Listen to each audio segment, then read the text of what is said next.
అంధత్వ నివారణకు Lions club గత కొన్నేళ్లుగా కృషి చేస్తుందని అధ్యక్షులు మిర్యాల వెంకటేశ్వరరావు పేర్కొన్నారు. కృష్ణా, ఎన్టీఆర్ జిల్లాల్లో 1,00,000 మంది విద్యార్థులకు ఐ స్క్రీనింగ్ చేయాలని నిర్ణయించామని తెలిపారు. సేవా దృక్పథంతో లయన్స్ క్లబ్ 1925 సంవత్సరం నుండి నేటి వరకు అనేక సేవా కార్యక్రమాలు చేసిందని గుర్తు చేశారు. గొల్లపూడిలో చిట్టూరి విద్యాలయంలో Lions Club of Vijayawada Jubilee Haritha ఆధ్వర్యంలో మార్క్స్ విజన్ సహకారంతో ఉచిత నేత్ర వైద్య శిబిరం నిర్వహించారు. ఈ సందర్భంగా అధ్యక్షులు మిర్యాల వెంకటేశ్వరరావు మాట్లాడుతూ కృష్ణా, ఎన్టీఆర్ జిల్లాల్లో 1,00,000 మంది విద్యార్థులకు ఐ స్క్రీనింగ్ చేయాలని నిర్ణయించామని తెలిపారు.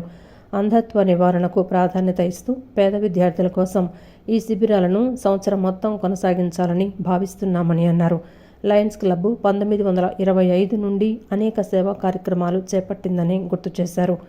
చిట్టూరి విద్యాలయ కరెస్పాండెంట్ మాట్లాడుతూ తమ స్కూల్లో వైద్య శిబిరం నిర్వహించడం ఆనందంగా ఉందని, గత సంవత్సరం 1800 మందికి ఐ స్క్రీనింగ్ పరీక్షలు చేసినట్లు తెలిపారు.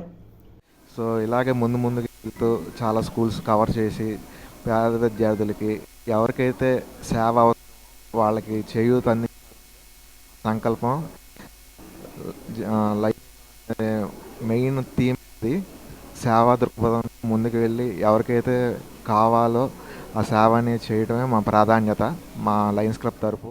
లయన్స్ క్లబ్ ఆఫ్ విజయవాడ హరిత జూబ్లీ వారి ఆధ్వర్యంలో మ్యాక్సీ విజన్ డాక్టర్ల బృందంచే మా విద్యార్థులందరకు ఉచిత కంటి పరీక్ష నిర్వహించడం జరుగుతుందండి.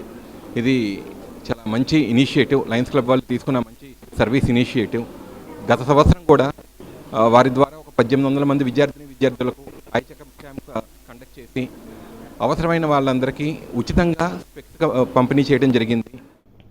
అనంతరం Bhavanipuram sub inspector B Raviteja మాట్లాడుతూ లయన్స్ క్లబ్ సేవా కార్యక్రమాలను చిన్ననాటి నుండి గమనిస్తున్నానని, వారు సేవా దృక్పథంతో ముందుకు వెళ్తున్నారని ప్రశంసించారు. విద్యాలయంలో లయన్స్ క్లబ్ వారి ఆధ్వర్యంలో చిన్నపిల్లలందరికీ ఉచిత కంటి పరీక్షలు నిర్వహించి వారికి అందులో అవసరమైన వారికి దానికి సంబంధించి స్పెక్టికల్స్ కూడా ఉచితంగా ఇచ్చే కార్యక్రమం ఏర్పాటు చేశారు. లయన్స్ క్లబ్ అని అంటే నా చిన్నతనం నుంచి నేను వింటూనే ఉన్నాను. నాకన్నా ముందు నుంచి కూడా మీ అందరికీ తెలుసు. ఎప్పుడు కూడా ఎంతో సేవా దృక్పథంతో ముందుకు వెళ్తూ ఉంటారు.